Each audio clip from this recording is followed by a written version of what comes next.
हम एक बहुत ही महत्वपूर्ण बारे में बात करेंगे। अभी हाल ही में चर्चा हो रही है कि क्या हमारी इलेक्शन कमीशन पारदर्शिता से काम कर रही है या नहीं। और आपको मालूम है कि अभी सुप्रीम कोर्ट का भी निर्णय आया है ईवीएम के बारे में, और सुप्रीम कोर्ट ने कहा है कि हर नागरिक को ईसीआई पे विश्वास रखना चाहिए, इलेक्शन कमीशन पे विश्वास रखना चाहिए, और वो सही भी है। लेकिन सवाल ये उठता है कि क्या इलेक्शन कमीशन ऑफ इंडिया या और संस्थाएं विश्वास लायक हैं या नहीं, ये सवाल उठता है। अभी क्या हो रहा है कि पहले चरण के बाद जो नतीजे इलेक्शन कमीशन की वेबसाइट पे आए हैं कि कितनी परसेंटेज वोट हुई, वो 11 दिन के बाद आए हैं, और केवल इतना ही आया कि इतनी परसेंटेज वोट हुई। कितने वोट पड़े हैं वो वेबसाइट पे नहीं दिखाया गया। इसका कारण क्या है ये मैं नहीं जानता, और कुछ लोग कहते हैं कि इसमें कोई आपको विश्वास रखना चाहिए कि ये जो कहा गया है वो सही है। हम विश्वास रखेंगे, लेकिन इतना जरूरी है कि इलेक्शन कमीशन को एक प्रेस कॉन्फ्रेंस के द्वारा ये बताना चाहिए कि 11 दिन क्यों लग गए। क्योंकि मैंने कई पूर्व इलेक्शन कमिश्नर से बात की है, उन्होंने कहा है कि हम जब इलेक्शन कमीशन में थे तो तुरंत या तो उसी शाम को या अगले दिन सुबह वेबसाइट पे नतीजे आ जाते थे कि कितने लोगों ने वोट किया है। तो 11 दिन क्यों लगे। अब जब ये संदेह पैदा होता है तो निश्चित रूप से लोगों का विश्वास भी घटता जाता है।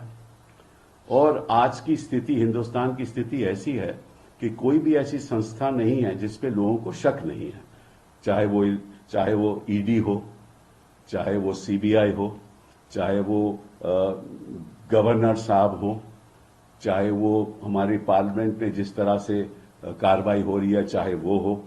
तो कोई भी ऐसी संस्था हिंदुस्तान में नहीं है जिसके बारे में नागरिक सोचता है कि कहीं सही तरीके से लोकतंत्र के आधार पे हमारा देश आगे नहीं चल रहा। लेकिन आज मैं आपको एक बहुत महत्वपूर्ण बात बताना चाहता हूं कि हमारे election commission representation of people's act में एक फॉर्म 17C होता है। फॉर्म 17C होता है, और वो फॉर्म जब चुनाव हो रहा होता है, देखो हर पार्लियामेंट्री कंस्टिट्यूएंसी में लगभग 1800 पोलिंग स्टेशन होते हैं। 1800 पोलिंग स्टेशन का मतलब 1800 पोलिंग एजेंट होते हैं, और 1800 पोलिंग एजेंट के पास फॉर्म सी होता है। और फॉर्म सी को भरा जाता है। उस फॉर्म सी में क्या क्या है मैं आपको बताना चाहता हूं। उसमें है कि पोलिंग स्टेशन का नाम क्या है, उस फॉर्म सी में लिखा जाता है। Identification number of voting machine क्या है, मतलब कि जो आपका कंट्रोल यूनिट है उसका आइडेंटिफिकेशन नंबर, जो आपका बैलेट यूनिट है उसका आइडेंटिफिकेशन नंबर, वो 17C में होता है। और कौन सा प्रिंटर यूज हुआ है वो भी आइडेंटिफाइड रहता है। फिर जो इलेक्टर्स हैं जिन्होंने मतदान दिया, कितने हैं उस कंस्टिट्यूएंसी में और कितनों ने दिया, ये उसमें शामिल होता है। कैंडिडेट का नाम शामिल होता है, कितने वोट कास्ट हुए वो शामिल होता है। और जब पोलिंग खत्म हो जाती है तो फॉर्म वो भर के पोलिंग एजेंट को दिया जाता है। मतलब कि उसी वक्त जब पोलिंग खत्म होती है, पोलिंग एजेंट के पास वो फॉर्म होता है 17C, जिसमें ये लिखित है कि कितने वोट हुए, कितने वोट पोल हुए, कितने इलेक्टर थे, कितने मतदाता थे और कितने पोल हुए। ठीक है। सो वो जो फॉर्म है वो पोलिंग एजेंट के पास है।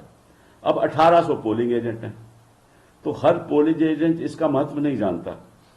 कुछ फॉर्म घुमा देते हैं, कुछ पार्टी को देते ही नहीं, तो पार्टी को पता नहीं रहता कि किस पोलिंग स्टेशन में कितने वोट हुए। ठीक है ना। लेकिन इस फॉर्म में सब कुछ शामिल है। कंट्रोल यूनिट का आइडेंटिफिकेशन नंबर, बैलेटिंग यूनिट का आइडेंटिफिकेशन नंबर, प्रिंटर का आइडेंटिफिकेशन नंबर, ये सब इसमें शामिल है।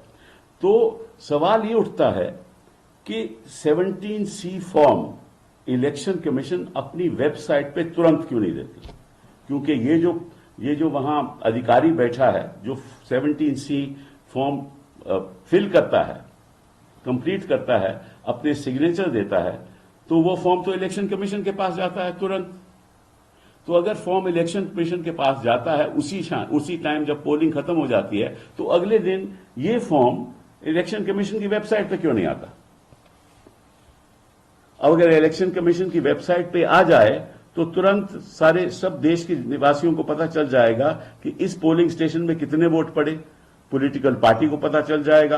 अब इलेक्शन कमीशन कहती है कि ये पोलिंग फॉर्म जो ये 17C है, हम तो आपके पोलिंग एजेंट को देते हैं। तो पोलिंग एजेंट 1800 एजेंट हर कंस्टिट्यूएंसी में, कोई नहीं देता फॉर्म, कोई देता है। तो ये जब आपके पास इंफॉर्मेशन है तो आप तुरंत उसको क्यों नहीं अब वेबसाइट को अपलोड करते? तो ये एक बहुत भारी समस्या है हमारे देश में। जो रिजल्ट है फॉर्म 20 का, वो तो अपलोड हो जाता है, फॉर्म 20 का रिजल्ट अपलोड हो जाता है। जब काउंटिंग खत्म हो जाती है तो फॉर्म 20 का रिजल्ट अपलोड हो जाता है। फॉर्म 17C के 2 पार्ट हैं। एक पार्ट है फॉर्म 17C का जो मैंने आपको बताया, दूसरा पार्ट है रिजल्ट ऑफ काउंटिंग। तो दूसरे पार्ट में ये शामिल हो जाए कि रिजल्ट क्या है, वो अपलोड हो जाता है। लेकिन ये 17C अपलोड नहीं होता। तो इसमें जिम्मेदार कौन है? हम पारदर्शिता की बात करते हैं तो इलेक्शन कमीशन क्यों नहीं अपलोड करती? उसमें क्या होगा कि जैसे ही अपलोड करेगी, पार्टी को पता चल जाएगा एक काउंटिंग मशीन का क्या आइडेंटिफिकेशन नंबर है, बैलेटिंग मशीन का क्या आइडेंटिफिकेशन नंबर है। तो जब काउंटिंग होगी तो नंबर तो पार्टी के पास होगा ना, तो नंबर मैच हो जाएगा।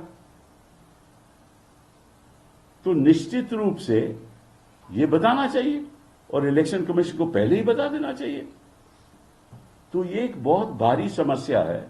और साथ में आपको यह भी बताऊं कि, और ये भी हमारी इलेक्शन कमीशन की इंस्ट्रक्शंस हैं सितंबर 20 2021 की और 16 दिसंबर 2021 की, जिसमें लिखा है कि जो हमारा कंट्रोल यूनिट रहता है ना, उसमें एक पिंक पेपर स्लिप से वो सील हो जाता है, और जो बैलेटिंग यूनिट है वो भी एक पिंक पेपर स्लिप सील से सील हो जाता है, और जो हमारा result of section of control units है वो ग्रीन पेपर से, तो रिजल्ट ग्रीन पेपर सील से होता है।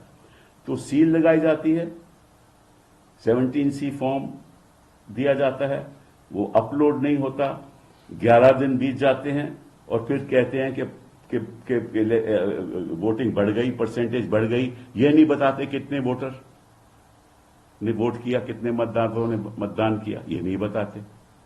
तो जब ये संदेह पैदा होंगे तो निश्चित रूप से विश्वास उठेगा। पहले चरण में 11 दिन के बाद, दूसरे चरण में 4 दिन के बाद। और अचंभे की बात यह है कि तमिलनाडु में उन्होंने पहले कहा कि जो वोटिंग परसेंटेज थी वो 72.3 कुछ थी, और वो गिर गई। जब रिजल्ट हुआ तो कहा कि 69.4% रह गई। तो ये कैसे हुआ? तो जब ऐसी बातें लोकतंत्र में होती हैं तो निश्चित रूप से विश्वास तो उठेगा। जब प्रधानमंत्री जी को नोटिस नहीं जाता अपने विवादित बयानों का, और नोटिस नड्डा साहब के जाता है, तो विश्वास उठेगा। जब नोटिस राहुल गांधी को नहीं जाता लेकिन कांग्रेस प्रेसिडेंट को जाता है, तो विश्वास उठेगा। जब कोई कार्रवाई नहीं होती तो विश्वास उठेगा। जब प्रज्वल रेवन्ना के खिलाफ पासपोर्ट उनका कैंसिल नहीं होगा तो विश्वास उठेगा। जब ईडी इस तरीके से मुख्यमंत्री को गिरफ्तार करेगी बिना एविडेंस के, तो विश्वास उठेगा। हर संस्था पे विश्वास उठेगा, और जब विश्वास उठ जाए तो लोकतंत्र को बहुत खतरा है। बहुत बहुत धन्यवाद। सर, रेमेडीज आपके हिसाब से इसकी क्या होनी चाहिए कि विश्वास है वो बहाल हो, क्या क्या स्टेप्स इमीडिएटली लेने की जरूरत है जो आप डिमांड कर रहे You see, the point is, and it's very simple, and I've already explained it. The point is that every polling agent, and there are about 800 polling stations in every parliamentary constituency. So every polling agent is given a form 17C. That 17C forms have all the details. It has the detail of the ballot unit identification number, the counting unit identification number, the printer's identification number, and the number of electors in the constituency, and at the end of the day when the polls are cast, the number of votes that have been cast. All that is included in the form, and that at the end of the day is given to each polling agent. Now, whether that polling agent gives it to the party or not, that's something, because the polling agents are sometimes not aware of the importance of this form. But the presiding officer at the polling station has this form, and he has filled it up and he has signed it. Now that form, which is signed by the presiding officer saying the number of electors who have voted, is uploaded to the Election Commission of India on their website. That uploading of the form is not uploaded for the public. The public never knows about that form, because the Election Commission says, but the polling agent has that form. But why should they keep it to themselves? So, and that can be done at the end of the day. It doesn't require 11 days. Why should this information be given after 11 days as to what is the percentage of voting, when you don't even tell the people of India how many electors voted? So this is a very serious situation. And we are happy that the Supreme Court believes, and rightly so, that we should trust institutions. Of course, every citizen of India would like to trust institutions. We'd like to trust the Election Commission of India. We'd like to trust the governors when performing their functions. We'll try to trust the Prime Minister when he says कि भाई आपका मंगल सूत्र घुसपैठियों को दिया जाएगा, आपका सोना घुसपैठियों को दिया जाएगा, that the gold will be given to infiltrators. Right? We'd like to believe what he is saying is true. We'd like to believe we'd like to have trust in the ED, in the manner in which it is conducting itself. We'd like to have trust in the CBI. We'd like to have trust in all institutions in this country. We also believe that courts also would like to deal with everybody in a fair manner, and all of us would like to trust the court, of course, no doubt about it. But the fact of the matter is that what is happening in our country is that the ordinary citizen is losing trust. Now, every control unit is sealed by a pink seal. Every balloting unit is also sealed by a pink seal. Right? So all this information is already with the Commission. So when the counting takes place, we know the balloting unit number, we know the counting unit number. Therefore, you can match it to ensure that there is no substitution. Get the point? Because the seal will be there. And the seal will be, as you know, it will involve the polling agent. So nobody then can substitute it. So these are very simple things that the Election Commission should do. But if you wait for 11 days, and then pronounce only the amount of the percentage of voting, I am shocked that why the number of electors who voted is not Therefore, it's very simple. This information is already with the Commission. Why should it wait 11 days? It should be uploaded the next day on the website. Since the next phase is in another 6 days, will you be approaching Election Commission? I would request all the political parties in India to approach the Election Commission in the light of what I have said, to ensure that in the next round, this data, which I have mentioned to all of you, should be displayed on that evening or the next morning. And I have had a discussion with other election commissioners, and they have said that in our time, we used to upload it latest by the next morning. तो मैं चाहूंगा कि सभी राजनीतिक दल चुनाव आयोग के पास जाएं और आग्रह करें कि अगले चरण में उसी दिन शाम को, जब आपके पास सारा डेटा आपका है 17C के फॉर्म में, उसी को दिन अब शाम को अपलोड होना चाहिए, अगले दिन सुबह तक होना चाहिए. और मैंने कई इलेक्शन कमिश्नर से बात किया, उन्होंने कहा कि हमारे टाइम में ऐसा होता था, तो आज 11 दिन क्यों, और परसेंटेज क्यों, केवल परसेंटेज क्यों. तो मैं चाहूंगा कि सारे राजनीतिक दल इकट्ठा होकर जाएं, और अगर इलेक्शन कमीशन नहीं मानता तो हमें तुरंत सुप्रीम कोर्ट में याचिका डालनी चाहिए. कि आप पारदर्शिता, आप खुद कहते हो कि विश्वास होना चाहिए, तो विश्वास करवाइए, हर नागरिक का विश्वास आप करवाइए प्लीज। सर, एक फोरम बनाया था अपोजिशन पार्टीज में, जिसमें दिग्विजय सिंह थे, कांग्रेस से लेफ्ट से डी राजा थे, तमाम पार्टियां बैठ के डिबेटिंग कर रही थी और जो 17 सी का जिक्र कर रहे हैं, दिग्विजय सिंह ने भी किया था। आप चाहेंगे